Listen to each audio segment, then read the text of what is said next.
Hello everybody. If you want to read all the stories in full, please go to www.steveuk.blog. Thank you. Short story 418, The Vanishing Necklace, Intermediate. It was a crisp autumn morning in the town of Mayburn. The golden leaves crunched underfoot and the smell of damp earth filled the air. Sarah Harper, a young journalist, sat at her desk in the Mayburn Gazette's modest office. She stared at her blank notebook, hoping for a story to unfold. Her phone buzzed. "Harper," she answered briskly. "Miss Harper, it's Inspector Ford from the local police station. We've got a bit of a situation at Whitmore Manor. You might want to check it out." Whitmore Manor was the grandest estate in Mayburn. Its owner, Lady Eleanor Whitmore, was known for her extravagant jewellery collection. Sarah grabbed her coat and notebook, her heart racing. Was this the story she had been waiting for? When she arrived at the manor, the scene was chaotic. Police officers cordoned off the main hall, while a crowd of onlookers whispered in hushed tones. Lady Eleanor stood at the centre of it all, her pearl necklace gleaming against her black dress. "It's missing!" Lady Eleanor exclaimed, her voice trembling. "The sapphire choker! My most precious piece!" Inspector Ford approached Sarah, his expression grim. "This is no ordinary theft," he said. "The sapphire choker was locked in a display case. No signs of forced entry." Sarah glanced at the case. It was indeed intact. The glass was spotless, and the lock appeared untouched. "Could it be an inside job?" she asked. "That's what we're trying to figure out," Ford replied. "There were only 3 people in the room at the time of the theft: Lady Eleanor, her maid Anna, and her butler, Mr. Graham." Sarah's reporter instincts kicked in. She decided to interview the suspects. First was Anna, a timid young woman with trembling hands. "I was dusting the room," Anna said, avoiding eye contact. "I didn't touch the case, I swear." Next was Mr. Graham, a tall man with a stern face. His deep voice echoed in the grand hall. "I served Lady Eleanor for 25 years. I would never betray her trust." Lady Eleanor herself was visibly shaken but composed. "That necklace has been in my family for generations. If someone has stolen it, they must pay." Sarah noticed something peculiar, a faint smudge on the inside of the glass case. "Inspector, has anyone dusted the glass for fingerprints?" she asked. Ford nodded. "Our forensic team is on it." While waiting for the results, Sarah explored the manor. She found herself in the library, where a faint smell of cigar smoke lingered. On the desk lay a crumpled note. It read, "Midnight, the docks." Sarah's pulse quickened. Could this be a clue? She hurried back to Ford and showed him the note. "This changes everything," Ford said. "We'll stake out the docks tonight." As the clock struck midnight, Sarah and Ford hid behind a stack of crates at the docks. The fog was thick, muffling their breath. A shadowy figure emerged, carrying a small bag. "Stop right there!" Ford shouted, stepping into the open. The figure froze, then tried to run, but Ford was faster. He tackled the person to the ground. Sarah shined her flashlight on the culprit. "Mr. Graham!" she gasped. The butler's stern face twisted in defeat. "I needed the money," he admitted. "My son's medical bills. I had no choice."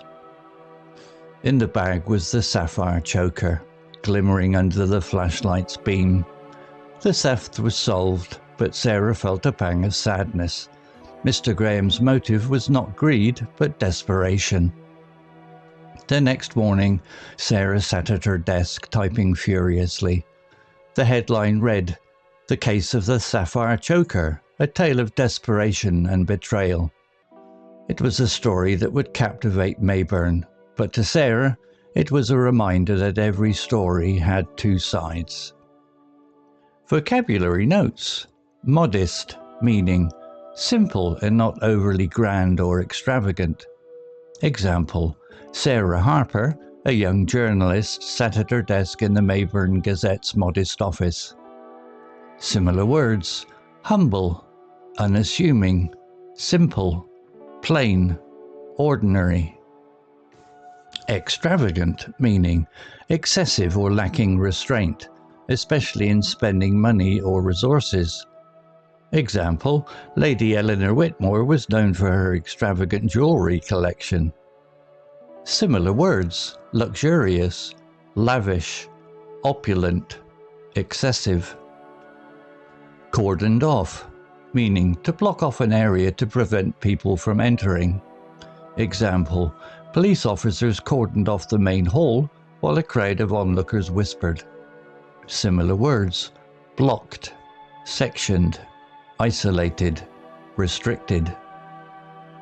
Trembling, meaning shaking slightly, often from fear, excitement, or cold. Example: Lady Eleanor exclaimed, her voice trembling. Similar words: shaking, quivering, shuddering. Instincts, meaning natural or intuitive way of acting or thinking. Example: Sarah's reporter instincts kicked in. Similar words: intuition, gut feeling, reflex.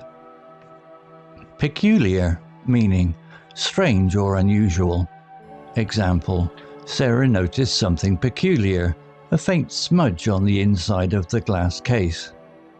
Similar words: unusual, odd, strange, distinctive.